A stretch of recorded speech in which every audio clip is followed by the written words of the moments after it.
Hey everyone, it's Evan and Daxon. It's a beautiful Sunday morning. We're out fishing on a spillway. We're gonna try to fish the mouth of it and then we can fish downstream too. I know we haven't had just too many videos out lately. There's been a lot going on, but just know that there is a lot of exciting upcoming stuff that we're gonna be showing on the channel. Today is in the middle of October. It's when it starts cooling off. It's gonna be pretty hot out today, so we're trying to get out a little earlier though, about 9:30 right now. So we're gonna go ahead and see what we can catch. We're gonna start things off with a 1/2 ounce black and blue chatterbait with a trailer. This is one of the Zoom trailers, I believe.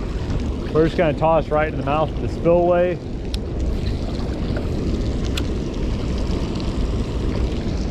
I've actually never used a chatterbait here before. I've had good luck with jerk baits and some crankbaits.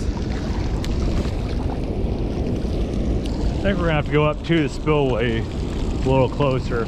I can't quite cast in real good from right there. And I think they're dropping the water is what it looks like. So we're just gonna get up here close to the spillway. Throw way back in there. I usually like to let it go down just a little bit since it's several feet deep in there. Kind of hop it off the bottom a little bit and crank it. That's what I've typically done with jigs. Water is definitely not as clear as what it normally is coming out through here. We weren't having much luck up there, so we went ahead and moved downstream. We're going to be casting in this cove now. Mainly going to be focusing on crappie. And we've caught several walleye out of here. Could be some bass. I'm going to be starting off with this 3-inch curly tail white grub with a 32nd ounce head. Try that. We can work the chatterbait here a little bit too. Might put on a little Bobby Garland too, just depending. Wow, that's something really big out there. I don't know if you guys heard that or not. Just something a little bit smaller. You never know what the crappie want. So we went ahead and downsized baits. This is the bait that we were using, the 16th ounce head, and then a 3-inch grub, and then this is a 16th or a 32nd ounce head with an 1.5 inch. It's one of these squirm and squirts. It's like a little crappie tube. I think they're 1.5 inch. Just little size. You can get these about anywhere from Bass Pro or Walmart or any place gonna have this. All your bait and tackle stores. Sometimes you just have to use a little bit smaller baits to match what the crappie you're looking for. I've had it to where we've thrown bigger baits around and couldn't get hardly a bite on them, and then you suddenly switch to a smaller bait and the fishing turns on. So hopefully that's how it is today.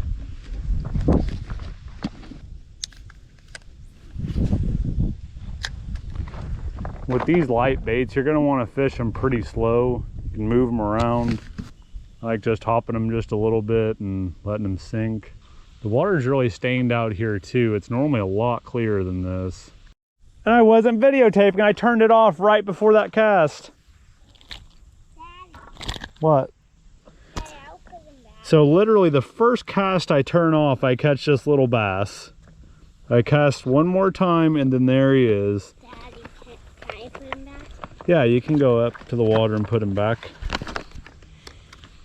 Here, hold him up for the camera. Okay. So maybe there's going to be some more bass around here. Oh, you want to let him go? Oh, there he goes. That was kind of neat. Yeah. That just goes to show you should always be recording whenever you're fishing, because that was literally the first cast I did not record because I had not caught anything yet and no bites yet, and I got a fish the first cast.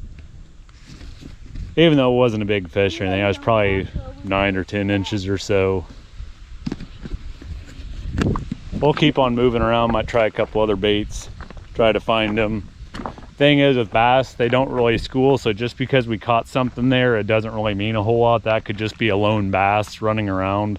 Crappie are a lot more, crappie like to school a lot more, so chances are if you catch one of them, there's a lot more of them, but that's not true with bass.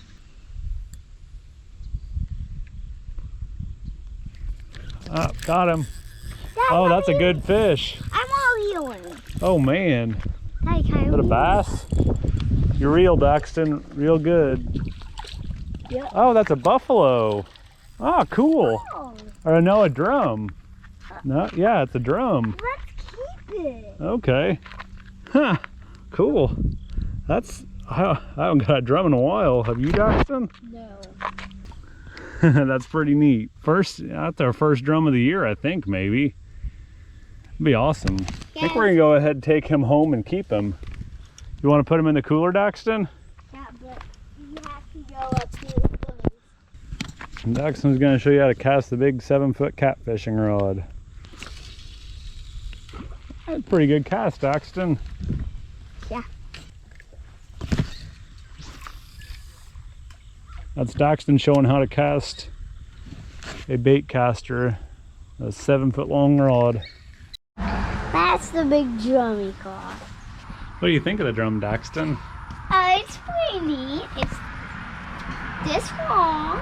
It's a pretty good sized drum, really. This long. Hey, now a drum can get a whole lot bigger than that.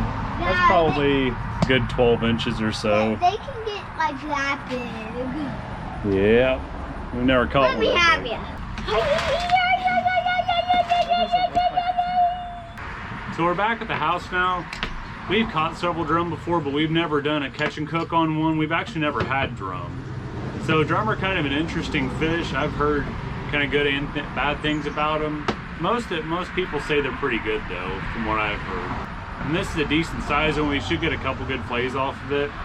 Even though I've never flayed him before, we're gonna try to flay him just basically how you would a normal fish. So you're just gonna make an incision like you would on most fish, just kind of a circular incision.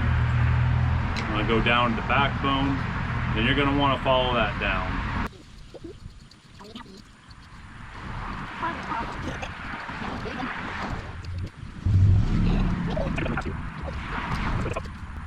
So really it seems like there's not much, if any, meat down here.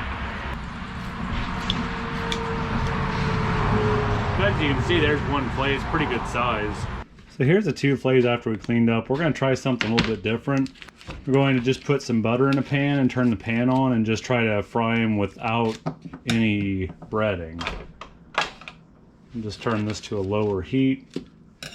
And see how that goes. We've never fried anything without breading before.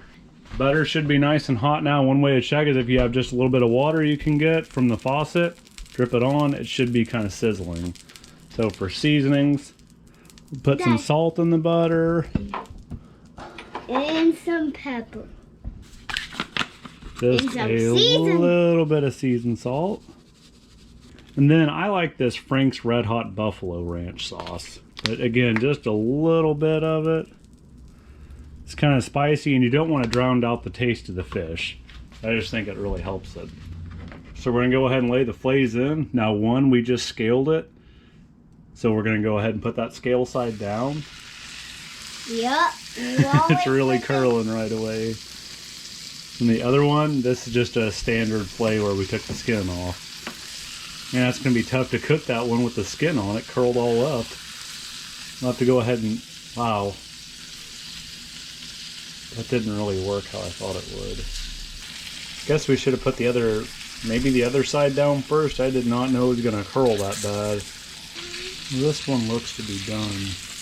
So here's the drum that we made. This is the drum. We've never fried it like this before. So we'll all take a taste test. It almost smells a little bit salty, so maybe we put too much in. Josie tried some.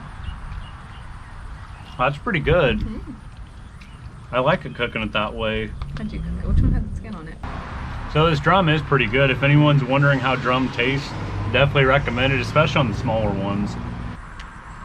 Daxton likes the skin of the fish. Yeah. We hope you guys enjoyed the video. Look for more to come. We do have some pretty exciting news in the not too distant future. So stick around for more content, and then we'll see you next time.